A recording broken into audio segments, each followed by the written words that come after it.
দেখুন বন্ধুরা, ডাল খাসি একটা নিয়ে এসেছি। আজকে ডাল খাসির কষা বানাবো।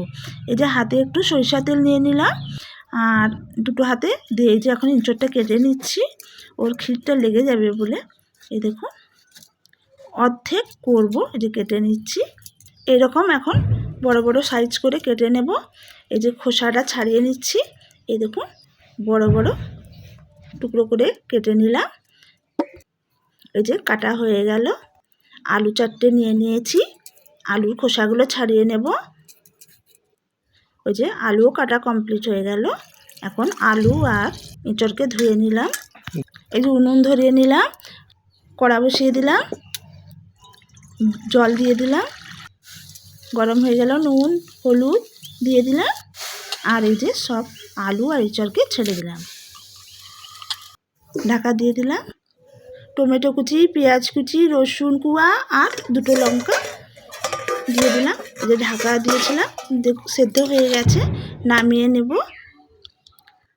নামিয়ে নিলাম।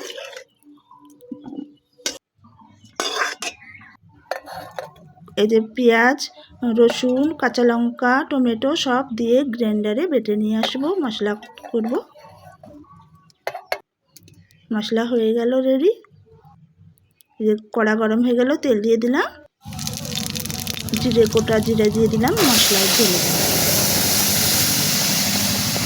মশলা ভাজা ভাজা হয়ে গেল, হলুদ গুঁড়ো দিয়ে দিলাম, নুন অল্প দিয়ে দিলাম, লঙ্কার গুঁড়ো দিয়ে দিলাম, গরম মশলা দিয়ে দিলাম, জিরে গুঁড়ি অল্প দিয়ে দিলাম,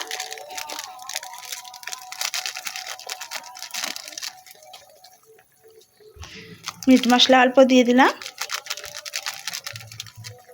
এই যে নাড়াচাড়া করে দিলাম মশলাগুলো একটু, আর এঁচড় আর আলু ঢেলে দিলাম, কষা কষা করব।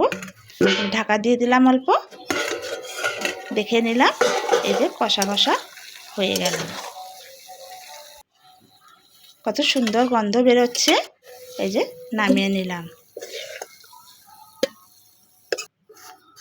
এখনই জিভ থেকে জল পড়ে যাচ্ছে, এত সুন্দর গন্ধ বেরোচ্ছে। আমার ডাল খাসি কমপ্লিট।